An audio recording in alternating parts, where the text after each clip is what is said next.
This episode is brought to you by the feature film Wall of Flesh, a vintage comedy. A faded musician and lovable curmudgeon must reassemble his motley band of misfits in order to provide for the spermatozoan that got away. Streaming now on Amazon.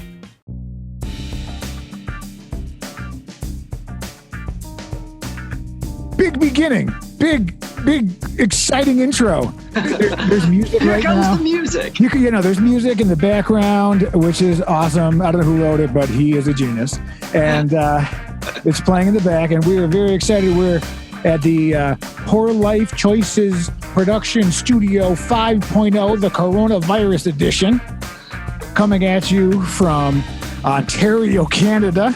I keep moving north. I've noticed the people aren't there. And we are here with a very special guest, Gregory Blair, everyone. Accolades. If we still had the minimum production staff, we would put in, various applauses and whatnot. Right. How are you? I'm good. Let's since all 11 people are probably watching, let's go ahead. Oh my gosh. Let's go ahead and get out all your social media and plugs now, because I have a tendency to forget, and people obviously won't watch this whole thing. So, so get it out now. Yeah. We are going to be so entertaining. Well, I have faith in you. I think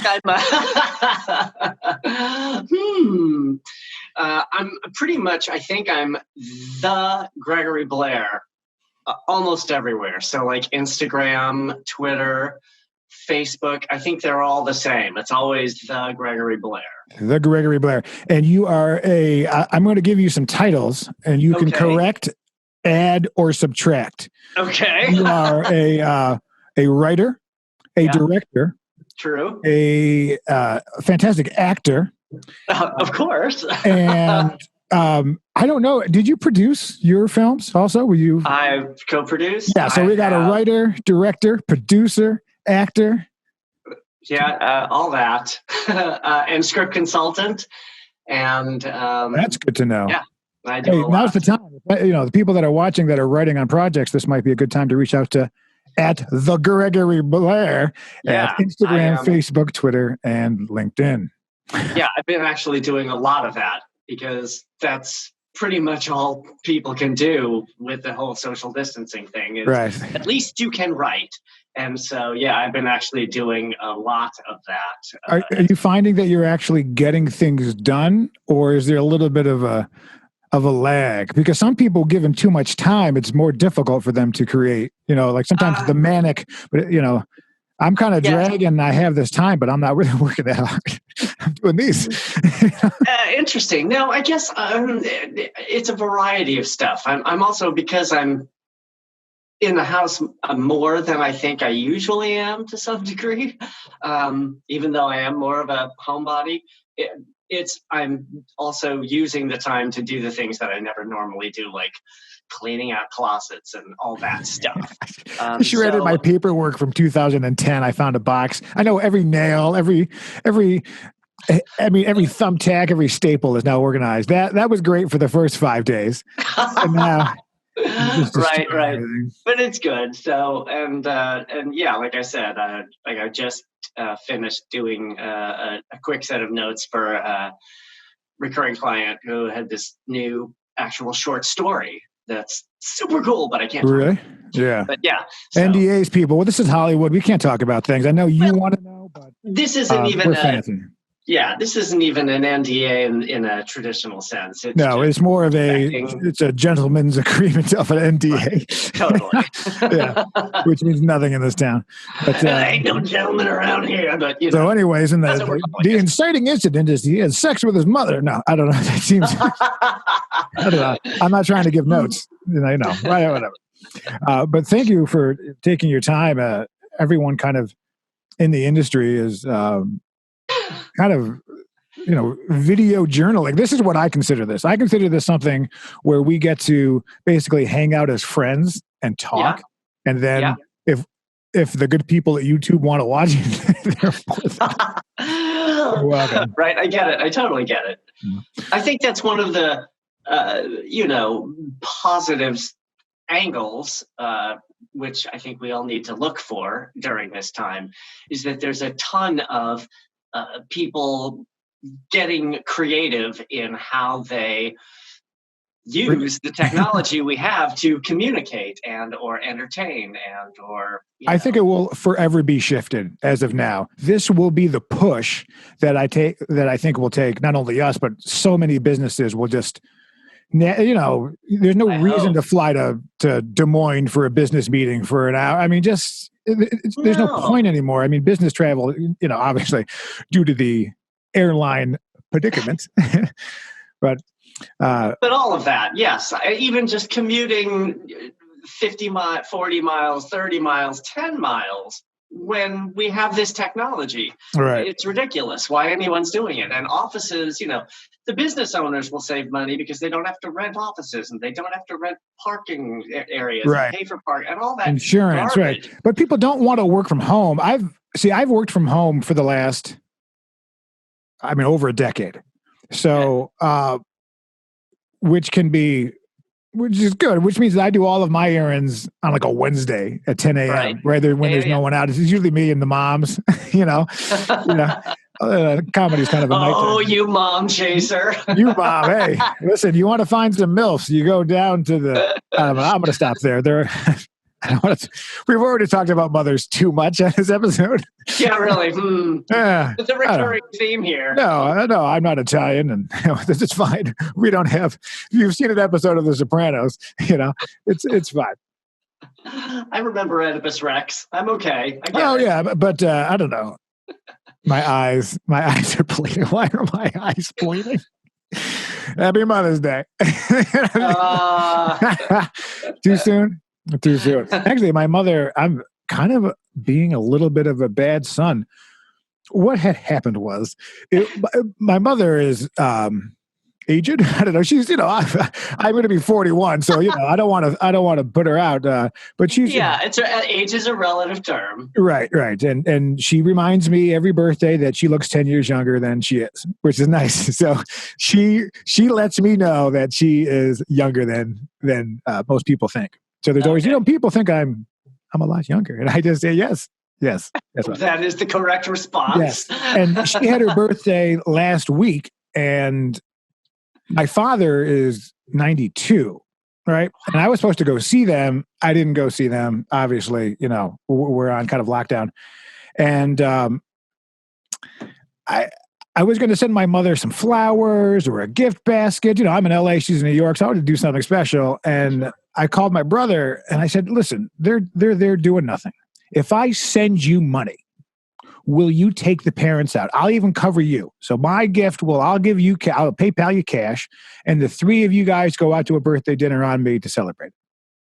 He says, okay. When was this? Last week. Could they? Well, it was before the lockdown. It was her birthday. Don't put me on the goddamn. I think it's the 12th. Yes, I confidently know my mother's birthday. It's the 12th. So actually, I hope she's not watching this. Oh, well, she gives me notes. She saw a couple of these original ones, and she doesn't like that I swear. I have a proclivity for the. Oh, I still want to swear just in response to that. That's okay. If no swearing happens, this will be the first podcast that there's been no swearing on. Oh, we can't let that happen. So I sent the money, right? And then I actually have a gig. I'm at the gig. I called my brother. I said, "You going out?" He's like, "No, they're going to stay in." I was like, "Oh, okay, that sounds great." Did you take the money and do anything? Like, nah. So nothing. So he didn't do anything. So then he just sent me back the money, and then I basically didn't get my mother anything. So and then it's been locked down, and so I should maybe I should just go on FTP. Thought that counts. No, but I didn't do anything, and then this all happened, and I obviously haven't seized. Usually I send her seized candy. That's all shut down. Right. So I mean, I should just send her flowers. She knows you sent money, though, right? Right, but so I don't know. You got to get your mother a card. Yeah, but moms and cards seem to be very important. Yeah, but cards are going through the mail and probably picking up virus. So it's kind of a thing. But maybe I'll do flowers because it's been now 2 weeks, and obviously everything's been on hold. So and she doesn't obviously care, but I want to send something. So, Mom, you got something coming. And so, Gregory, if you could go ahead and take up your American Express card and hold it up to camera. Take a snapshot. Would be great. You and everybody watching this can go shopping. Yes. Now, do you like the originality of having a podcast on Zoom during the crisis? I feel like I've really broken ground with this technology. Now, I am using the free one and an old computer, so this will pop out at 7:20. The blurrier I look better, the blurrier it is. So it's like a filter. I agree on me also. I just actually shaved. I had a beard and a handlebar mustache yesterday morning. And oh my! It was for character development. I was working on a thing, and I was like, "Well, let me grow it out and do what I want to do." Because I'm as a bald character actor, everything is here, right? Yeah, no, I get it. Oh, I lost my train of thought there. What was I saying? It's early. It's early in the morning. Where were we before the shaving? Oh no, I shaved. Okay, thank you. So I completely shaved it off. So this, what you're seeing, is the first time since January 1st that I have shaved my face. And my friend is a doctor. I don't want to give her. She runs one of the leading hospitals in Los Angeles. Okay. And we met up through a little social distancing walk with her husband. Okay. And she said, basically, you should shave. She says, what's happening is, you're playing with your face hair. She's like, if you don't need it, just, trim it down or shave it. And so I was like, okay, coronavirus shave. Let's go ahead. Yeah, I don't think we'll be booking any gigs soon, but right. I mean, everything is more or less shut down. So, well, I do like the fact that, and I've done it for casting, is that online, I'm all about the send in the tape, totally.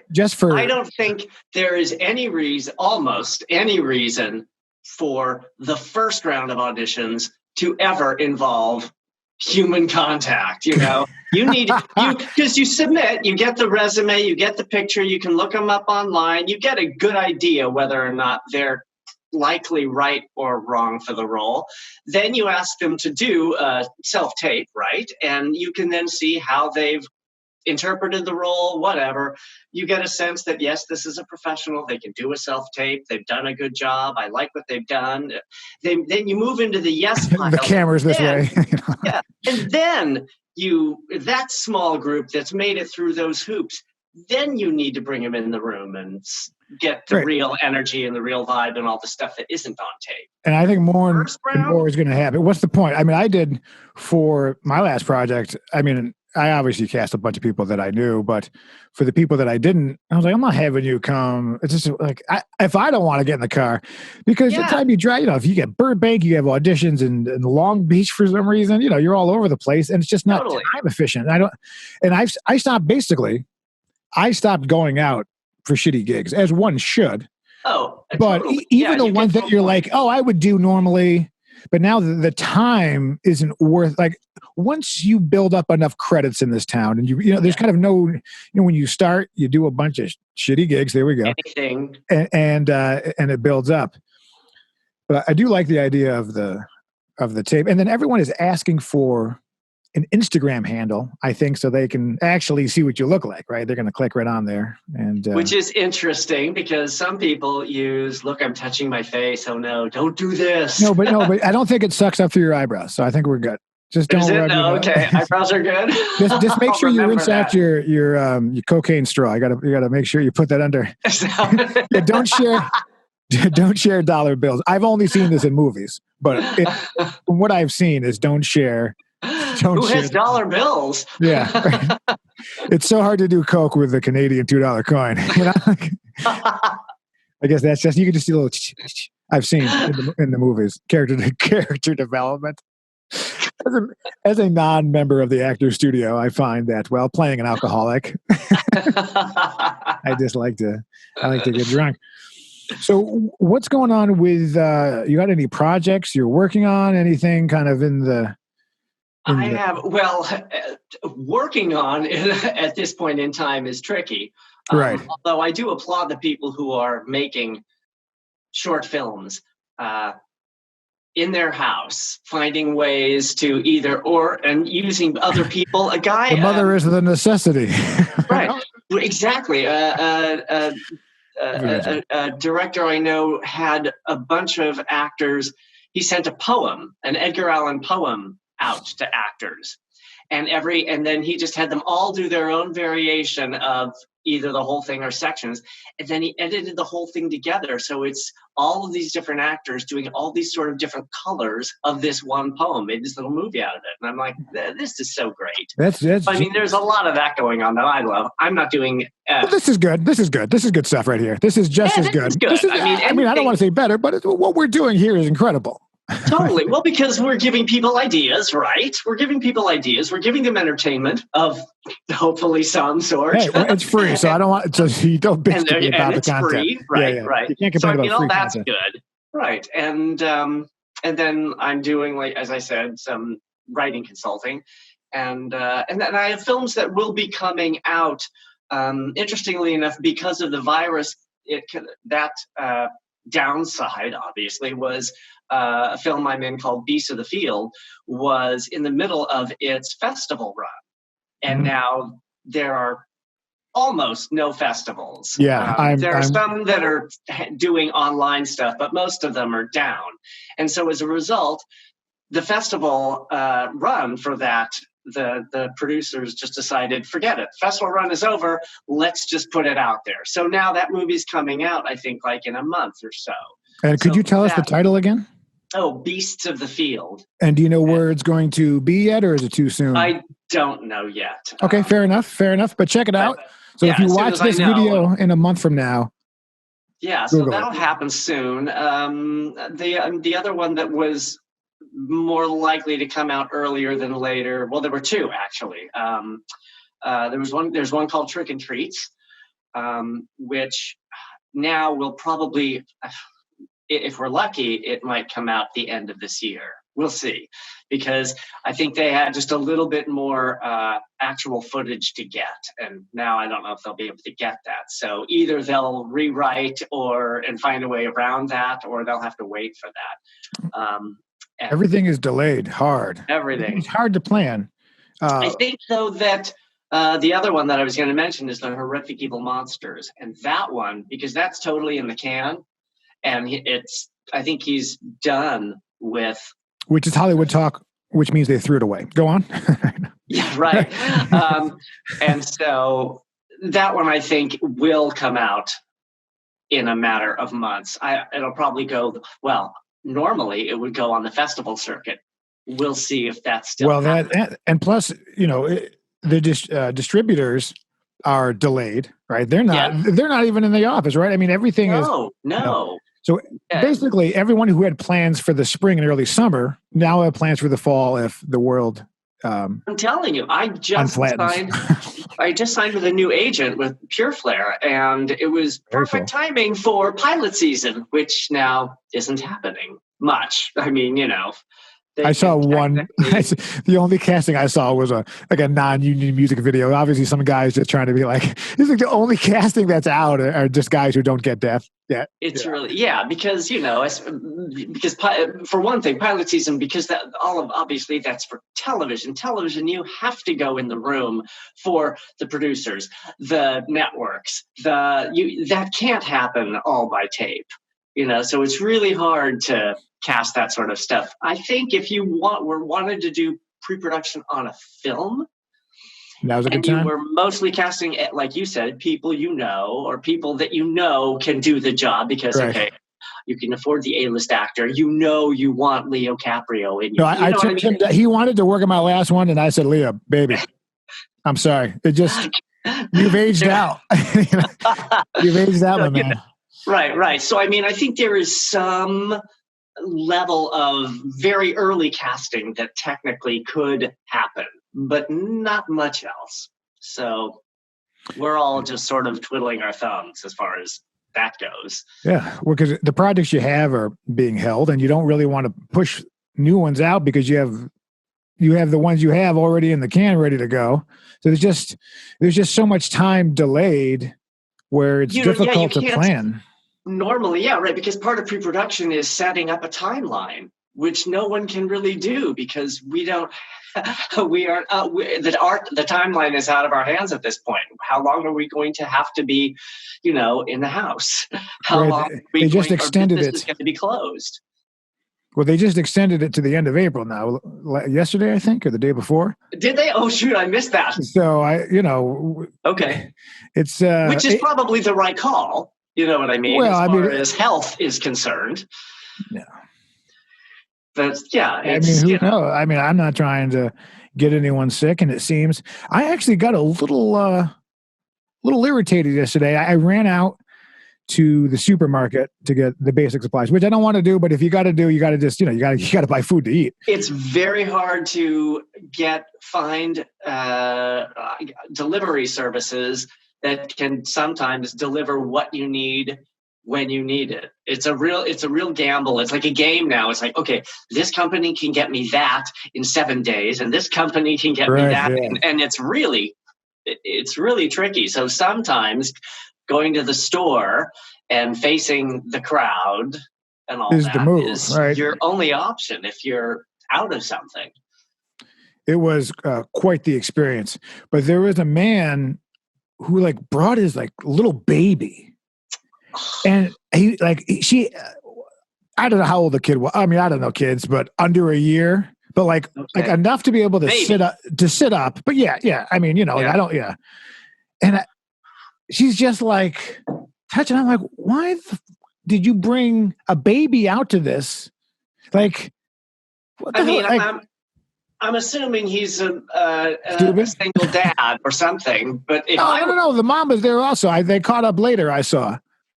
Stu nods. What crazy, right? It wasn't just I wouldn't a whole child. Family. I mean, this is like a Crime Watch Daily where they're trying to get rid of the kids. They're like, let's go. One of the parents could have done the shopping while the other one stayed home with the Now, kid. you would think that would make sense, but it was like a family day out. It was like, let's go and spend time while our infant child breathes in a crowd. Yeah, I don't understand anyone at this juncture who is going out and not social distancing. I don't understand that. They don't understand. But 50%, 49% of people are below average intelligence. So here we are. What are you gonna that's a Carlin, right? That's his whole thing. If you think about the average dumb motherfucker, think about. Yes, we cursed. Yeah. and it threw in a mother. Yeah. I can't so you get bonus points. Yeah. Happy birthday, Paul. But the perfect gift. The perfect gift is this podcast, a show of love. But going out, so I had a bunch of bandanas, and I had used them on some projects recently, and I found one prop one, which is the American flag. So I just happened to shave all the head, and then I put an American flag. I look like Banksy. I went out, and I felt a little I don't know. I felt weird at the taco truck having I wasn't making a statement. It was literally I went into the prop box and got out a prop to wear. Because again, the doctor friend said it's about the particles landing. So if you don't have a mask, just throw on a bandana or something, and that'll help catch the things. Another life-saving tip from Poor Life Choices Studio. Yeah, it depends. It depends on the size of, because some of it's droplets, some of it's air, almost air particles. But anything that can help. That's all I'm saying. I'm no doctor. But I'm picturing you with your shaved head and your American flag bandana, and it's like a Netflix show waiting to happen. I can see people were looking at me, and I have crazy eyes, right? So that's all. That's what you mean. That's all they see. I'm do you have any diet, Mr. Pibb? They don't. But LA I need to feed my tiger. So that's the new. I've seen everyone posting about a show called Tiger King, which I haven't seen it, but I just want to watch it now because I see all the memes, which is better advertising than, because I didn't hear Netflix about it, but I just see everybody recasting it as a show. Have you seen it? No, I haven't seen it, but Okay, I've heard enough about it to know that gotta it's try. crazy. Are you a true crime fan at all? Or is that not your I jam? am not a true crime No, fan. not your thing. You like happiness. You don't like watching people murdered. Well, I think I like my crime and my violence and my horror all in fiction. I don't like it in the real world. Okay, yeah. There's enough negativity. Right. There's enough in the real world. So, yeah. Well, I'm going to be honest with you. I have a tendency to put on a Crime Watch Daily in the background, and I laugh the whole time because they're very addictive. And the writing is like, she was a nice girl. All the boys loved her. It was just like, okay. Oh, those kinds of things. Yeah, with that narration. The narration. That it's I mean, I'm sorry that she's, we found her torso in the East River. That's not funny, but right. I totally know what you're talking. I've been in shows like that. Those, I don't know what you call them, not a docudrama, but where they're recreating the I've done a couple of those. I did a couple. The narration. Oh. But the narration is the funniest thing, and anytime it's about a woman who's a little promiscuous, it's always they word it in a way to let you know, like, not only was she beautiful and a dancer, but she couldn't keep men off of her or whatever. Like, they always just put it in a way it was like, oh, always everything is highly sensationalized in sort of a, I'm just telling it like it is. Yes. Oh, and I love it when they go and they go to follow up, like they fly to Omaha to interview like the husband of the missing wife, and they just show up and they have in back of the cameras, which you don't really see, a whole bunch of security. So if you think respectfully that 110-pound reporter is walking up by herself with a microphone and a cameraman, that's not happening. There's like, 3 loaded 40s on the guy's hips behind him. But there's just something funny about the narration that I can't stop laughing. And it's, I try to guess what they're going to say because they're a little slow. They're like, yes, dramatic. It's got to be dramatic. She wasn't smart, but she was nice. It was like, okay. I think you just called her stupid. It was just going to be a typical day. Yeah, it's like a typical day in Tampa. Methamphetamine, no underwear. Sorry, Mom. No, yeah. I think she perhaps stopped watching like everyone. Yeah. Well, see, you have to understand, my mother taught the classics, right? So, So I've rebelled with my dick joke comedy, you know. Hey, Aristophanes made dick jokes. He's classic. It's all good. So, I mean, she taught, Shakespeare and Euripides, and so I was like, yuck. Shakespeare went below the belt. Yeah, and with his hemp pipes and his lice collars. Let's bring back the lice collars. I don't think we just need to see a Kardashian. Like, I could kind of see it. It would be kind of hot in a bathing suit. Something where it reflects the sun up to. Wait, if you combined, terrible for you. Then it has to be black. Then it'll be slimming too. Oh, that's good. That's good. I have slimming my head. Yeah, can we take these images and shrink it in a little bit? The old compressed. Oh God, what was I watching where they were talking about how they were doing that to people, and I thought, that's just creepy. It's just shaving off 4%. Face shaping and filtering stuff. It's just creepy. We don't need it. Oh my gosh! When I see pictures of whether it's a man or a woman or something I'm unsure of, and it's like filtered to death, and it's like, you look like a mannequin. You don't look real. You are fooling no one. You're not even fooling yourself. Yes. Why are you doing that? I have some friends that post. It's like they're a cartoon. Yeah. It's like, but you remember like in 1880, you'd stand there and go, and a camera would go off. And now there's just... I think the only thing that when people do that, the only thing that they are actually truthfully showing us is their own insecurity and self-hate. Yeah. Well, yeah, I understand. My headshots are from 5 years ago. So that's how much I don't care. But that could just be laziness. It is. No, I need new ones. Another reason why I shaved is because I'm not going to have a handlebar I need to get new headshots, but it's like, what's the point? What's the point? We're like, can I even find them right now? I don't know. Right. Yeah. Well, I think potentially you and one photographer could easily have the 6 feet apart, and you could do it, I think. And it's like, why do it now if the industry is going to be closed for 6 months? It's like, I'll wait 6 more months when I get fatter and take it then. There you go. You want to look like your picture, right? Right. Well, I don't think I look like my picture anymore. And it's just obviously time. Okay. Well, 5 years, I mean, half a decade. Yeah. Your face changes. Yeah, definitely. Gone out, but I'm trying to get into playing heavies. Heavies? Yeah, I only want to play the bad guys. The bad guy? Oh, it's fun to be the bad guy. Okay. I do that a lot. Let's play a game.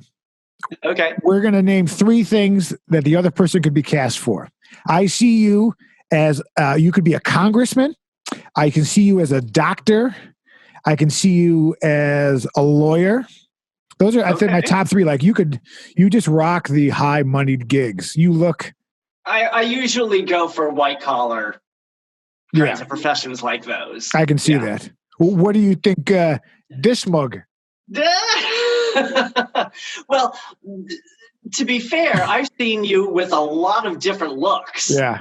Well, so I know that you have the ability to be a chameleon kind of character actor. So I have an unfair advantage. Boy George? If I just maybe. Why did he come on a chameleon? Oh my God! It doesn't even make sense to me, but I don't know. That's the 80s. Things were different then. Aren't you precious? Hi, Mom. Now, if I were just looking at you today, in other words, and this was your headshot, definitely I could say you've got a heavy look because you've got the cleft in the chin, you've got the bald, you've got the big eyebrows. So all of that says bad guy. I see possibly Russian correspondent and spy, something like that. I see that. Yeah. That is my voice. So good. Yeah. But I think you could also rock Italian mobster. I think I do have a series of tracksuits. My uncle called me a part-time Italian because I'm only half, so I don't. No, there you go. I can't be made. Okay. I'm like De Niro. All right, and the last one. And the last one, I would go somewhere interesting, like drag queen. Wow, your answers are so much better than mine. Really? I don't care. I would play.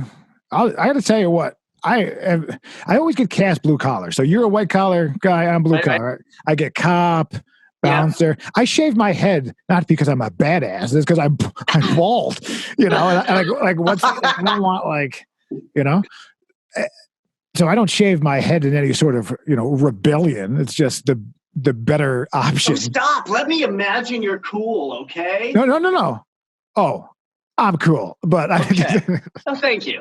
I feel better. But I can see cops, and the reason I asked is because obviously you do a lot of casting, and it's just different to see what other people think. What you could play is always interesting because it's just kind of. It's not a bad thing or a good thing. It's just I can see you do this, I can see you do that, and it maybe allows me to say. It gives you an idea of what your brand is, because sometimes it's hard for you to figure out when you're looking at yourself what your brand is, because you know what you want to play. Yes. The question is, what does everybody else want you to play? Yes, and that's a large part of it. I think that's a big thing.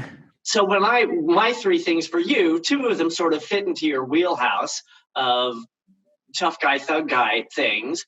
And the third was me casting outside of the box, because I like that kind of creative casting.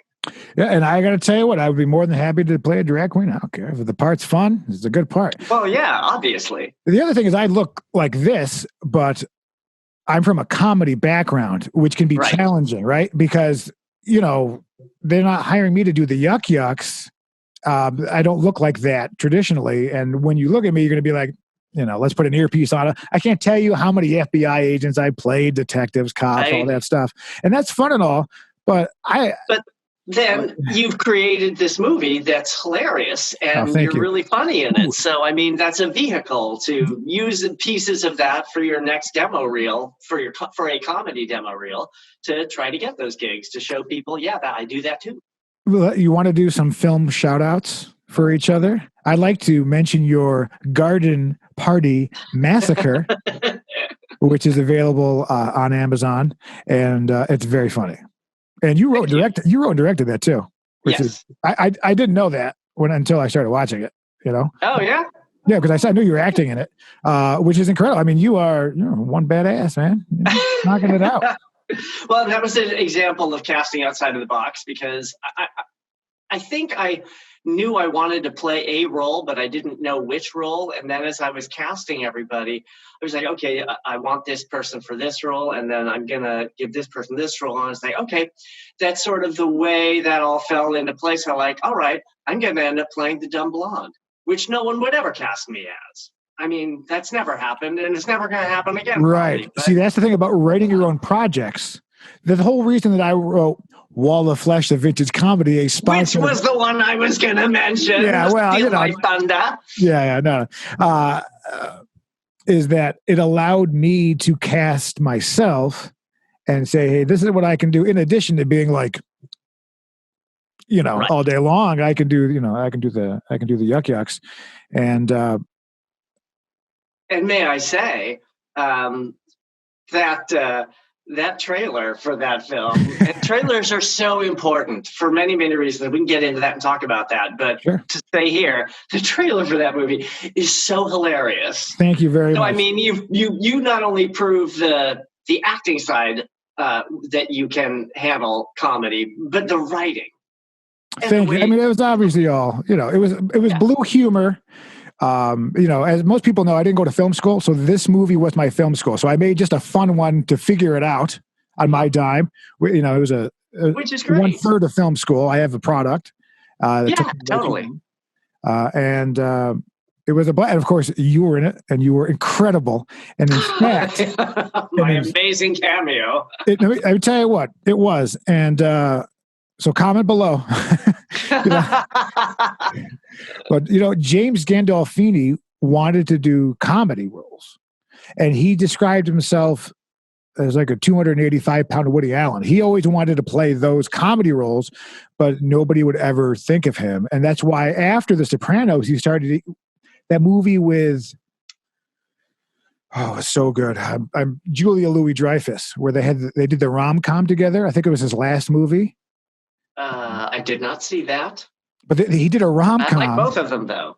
They did a rom-com together, just kind of like getting older, dating. And it was so good because you could see him not having to punch her in the face. Like, it was an actual, you could see that he enjoyed it because he could finally kind of, I think, do a gig that you wanted to. Obviously, James Gandolfini at that point could do any gig he wanted, but he was going more towards comedy because that's what he always wanted. That's great. Well, it's nice when you do the work and you do whatever comes your way, and you fulfill the if you get typecast, whatever, you do that till you become enough of a marketable product that people will take a risk on you and let you do what you really want to do, like that. And that's the benefit of that. The trailer for the movie, I ended up putting that into a bunch of film festivals, and I won. So I would put my trailer in for trailer and for a short film. And so I won a bunch just for the trailer, of unnecessary. I'm not wrong. Yeah, thank you. And obviously with the film, the other thing about doing a project in which you're learning, you have to know when to walk away, right? Because you're constantly getting better, right? So I look back at that project, like, I'd retrim that. Like you can't help on a project in which you've learned it. And as you continue to grow, you're like, I could tighten this up or then rewrite this or whatever. But you just got to let it out there, which is Wall of Flesh available on Amazon. Do you know that Wall of Flesh sponsors all these podcasts? Can you believe it? Hey, well, that's excellent. Yeah, so I wrote a check to myself, and I can't afford to cash it, so it's fine. What sort of gigs do you prefer? Like, if you could, obviously you cast yourself, but if you could let it be known to the casting world, if you could put that manifest destiny out there, I mean, what are you looking to do for you? I feel like Larry can't expand on okay, that's there are two answers to that, I would say. And one is the thing that people I do enjoy doing, the thing that people like to see me do, which is the very sort of north of normal kind of character, whether it's like broad comedy or a horror film. Do you think women are funny? Those fringe characters. I love to do that. That's my wheelhouse. That's my brand. And I love that. At some point in time, I would love to do a drama. Nobody ever casts me in just a drama. Nobody. I'm looking at my IMDb list. It's like it's comedy and it's horror and it's sci-fi and it's all the genres, but almost no drama. And I would love. There is one moment in Beasts of the Field where I have this monologue. It's very short, but it's like my favorite part of the movie because you really get this moment of this character. You could actually apply your craft a little bit. Yeah, and show some skill. And so I would really love to do something, like, what's the? I could see you on like a law show, like. Yeah. I could do. You know what I mean? Like, I could totally see you. Yeah, like an NBC, Law and Orders type thing, where you're the district attorney and you're not taking any garbage. Oh yeah, that everybody send them hates. to sing. Yeah. I could totally. Yeah, I would. That would be okay. That would be cool. I can see you doing drama. We pick up the phone. Yeah, right. Yes. Oh, is that NBC? Okay. Get back to me when you're Netflix. Ouch. Yeah, no. Anybody that begins with N is okay. Yes. The Wall of Flesh took a lot of time as a comedy, and to be honest, I've been saying this a lot, but if I knew it was going to take so much time and effort, I would have made a short one to learn on, and then apply this to something more serious, because it's all yucks and it's all great, but I originally did it where it was a bunch of yucks and then there were a few dramatic scenes in it just to balance it off. But in the editing room, we just kept heightening it because the whole point, it's satirical. We're making fun of these old movies. It's not to be taken seriously. So I ended up kind of cutting out all of the things in which I tried to make it a little bit more of a transition. And but the next one that I'm working on is straight drama, because I'd like to do something that doesn't involve the penis for my next project that my parents can watch. And not, my father's first wife, had polio when he was in World War II. So he's watching my stuff and he's like, yeah, what happened to men like Rock Hudson when a man was a man? Well, I think there is variety is the spice of life. Yeah. And we all need a little bit of everything and to be exposed to everything, because diversity. But not coronavirus. No, not that. Or STDs. Don't expose yourself to loose partners. Don't do that. Especially if there's narration underneath. Oh, that'd be a funny bit. Oh, I've hired during a sexual intercourse. I've hired a narrator. Narrators are also good. They're discounted narrators. You can find them on Fiverr for $5. Yeah. But that's because they narrate talking like this. Yeah, or the Long Island, the Debras. Those are the other there. And I think the other thing is, it seems to me, now I've done both, but comedy seems to be more of a skill. In my opinion, comedy seems to be more of a skill than dramatic acting. Now, this is just me saying it. I mean, they're different skills, but I think you can learn to be dramatic. You can learn to act dramatically, but if you don't have if you're not funny innately, I think it's much more difficult to go into comedy than drama. Feel free to correct me. I'm unqualified. No, I think that I'll say yes and no. I'll play the fence because I think it depends on the person. Because everybody comes from a different place with a different set of innate tools. And for some people who have those innate comedic skills, it's easier and not an issue. Other people are exceptionally good at learning comedy, because there are elements to it that I think are teachable, and the edit, full of grease, yada, yada, yada, all that stuff. And I think the same is true for drama. I think some people have a knack for it. Now, I think there's a difference between there are different styles of drama, there are different styles of comedy, and sometimes you can excel at one and not the other. A lot of TV drama is do-nothing drama. And by that, I mean, there's this heated argument, but nobody's getting to, you know what I'm talking about. And then the one person ends up walking away angrily, and the other person is just staring off. Ice-T. And that's where the fade is, And there's watch any TV show, if it's dramatic, it ends on somebody just staring, emoting nothing, because it's all in their eyes, There's that. Then there's Meryl Streep going all out in something like August Osage County, And that's a totally different. It's the same. It's the same activity, but it's in a different.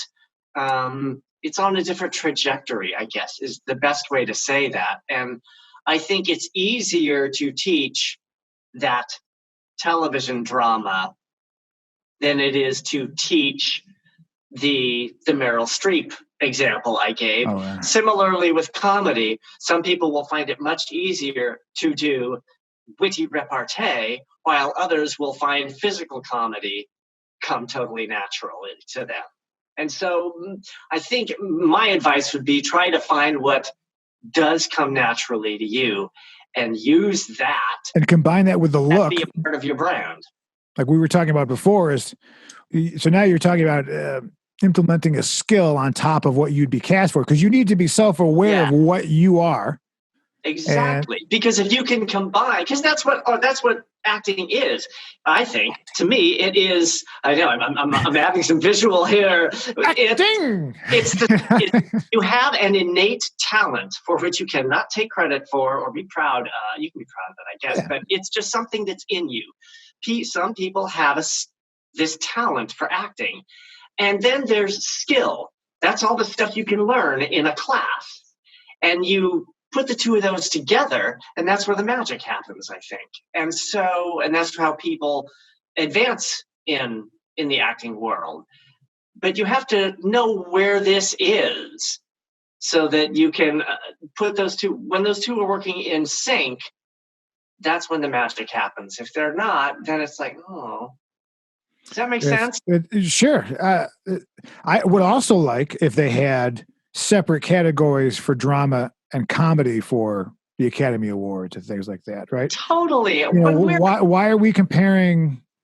It's apples and oranges to some degree, but B, also white scurvy. Let's face it, right? With the Academy Awards, too often, and there are enough exceptions that you can say, well, it's not totally true, but in general, the import of the subject matter of a film, which is usually a drama, tends to win awards.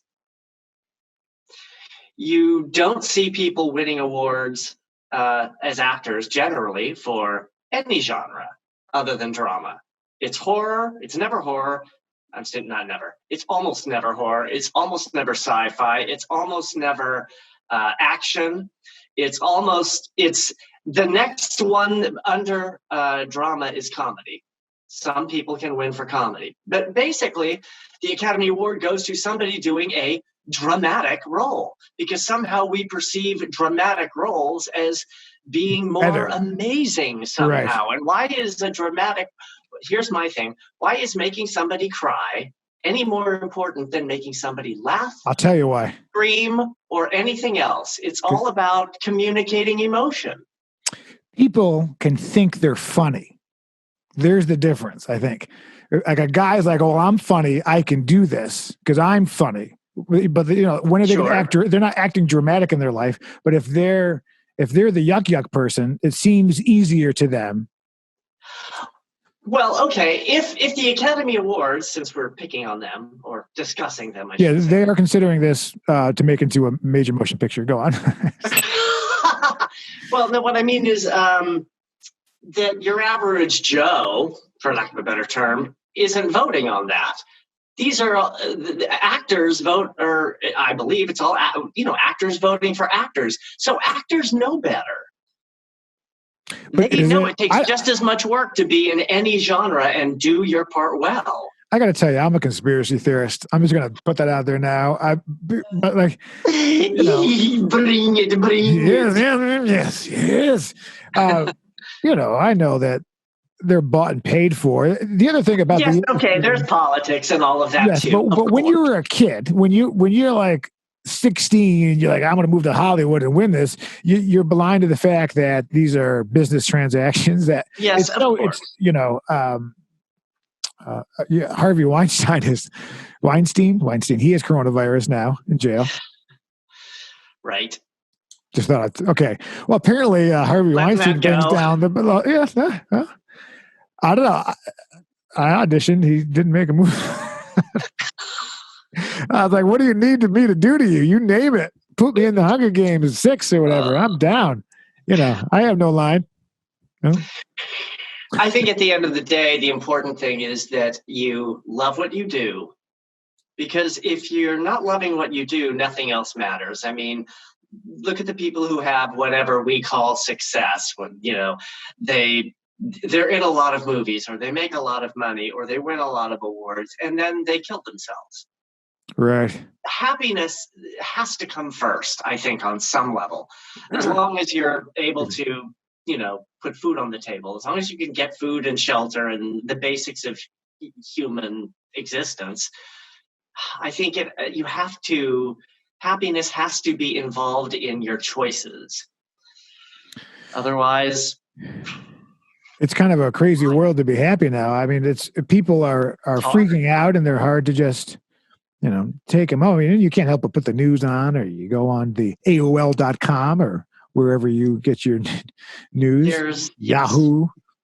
There's a lot of difficult stuff going on. Absolutely. There's no, and I don't think one should deny and or ignore any of that, because we need to be awareness, and knowledge is power and allows us to do things to help us overcome those things. We wouldn't be social distancing if we didn't know about the virus. So that knowing about the bad thing is a good thing. Right. You know what I mean? Ignorance is not bliss. Right. Yeah. You gasp your final breath. Yeah. Yeah. So there's that. But I think there's also, we should take comfort in the fact that we are paying attention. Most of us are paying attention and learning and changing our behaviors. And we're discovering things along the way. I've started washing my hands after going to the bathroom. Good. So I started. There's a positive right there. Better behavior. Who knew? But the air is getting cleaner. The oceans are getting, just because we've stopped creating so much junk. So much pollution. Right. So there's that. We're learning how to be creative and finding ways to communicate with each other in different ways using, fortunately, technology. And so, I think there's a lot of good that is happening. I'm also I've heard that there are a lot of people that have gotten the virus and have, gotten over it and survived. So, I mean, there are positive things happening too. I think it's if you just focus on the negative, then it's harder to maintain a positive outlook. And so you have to look for what is good. If there's bad stuff happening, there must be good stuff happening. Nothing happens in a void in this world. Right, yeah. It's the unknown, I think. And obviously it's just not, comedians and actors. I mean, we only care about us because we're the most important people, celebrities, Laughter is good medicine. Yeah. Oh. Tell that to a children's hospital. Oh. Yeah. She didn't make it. Yeah. Hey, kids, you want some laughs? I'd like some penicillin. You're getting laughs. Okay. Well, I don't mean instead of. Okay. If I have to beat So you you're up, not I will. you're not advocating. No. prayer I over don't medicine? believe in. I'm not one of those crazy faith people who just Faith- want to pray the disease away. Pray the No. leukemia away. Yeah, No, that's no, always no. good. You I have had a buddy who did that. I mean, he's dead now, but he worked for his name was, whatever. His name was Jim, and he worked for Apple, and he started at Apple a long time ago. I think like before the iPhone came out, or the first one. Okay. So he had become a regional manager or whatever. So he was making bank because they pay him all in stock options and all that. So the guy was making a ton of money, and he I think became a Jehovah's Witness, and then found like a girl in Argentina. So he basically got like a mail order bride shipped up, and he got sick. He got cancer, stage 4. He was riding his bike, couldn't breathe. They say you're going to croak, and then he doesn't do anything. He doesn't do chemo. He just says we're not allowed to have the treatment, and we're going to just pray it away. And then he just didn't do any sort of medical treatment, and of course just rotted away and died. The positive news is that the lawyer for him ended up marrying his wife and taking all of his money, and then got rid of her. So okay, this is going to be on Netflix soon. So all of his money didn't do anything, because he was the cheapest bastard. You know what I mean? Like he had whatever, we'll call it $500,000 in the bank, but he wouldn't he had like holes in his shoes, right? So he held on to every dime and never spent it, and never had an opportunity. And then, there's just some lawyers now, like the immigration lawyers, just took it all. That's a great positive story yeah.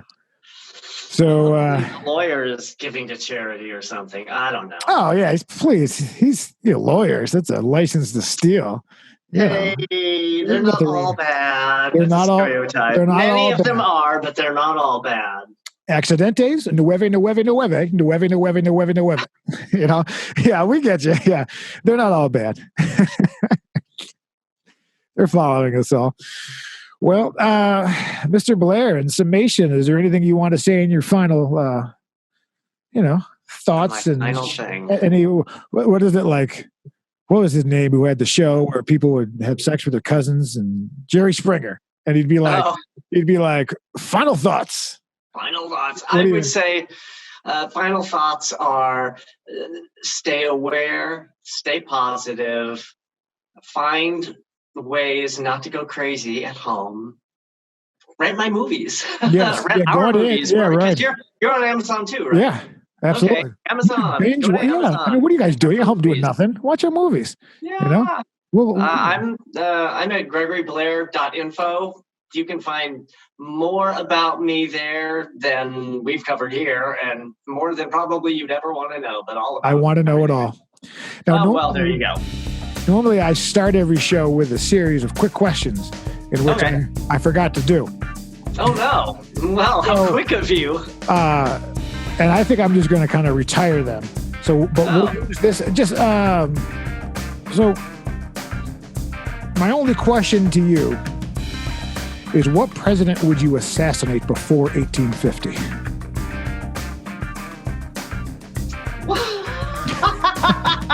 It was the only question I came up with before I got distracted. What president would I assassinate before 1850? It made me laugh. Whatever. That's such a great question, because I'm trying to think of, most of the ones that I can think of from that era weren't as bad as some of the ones I can think of that came after that era. Right. Well, I wanted to do it where no one could be offended. I wanted to put enough distance between, Garfield's assassination. And right. Well, yeah, and funny, because Garfield popped into my head, and I was like, well, no. They took him out. He's gone. Yeah. I don't know that I have an answer for that.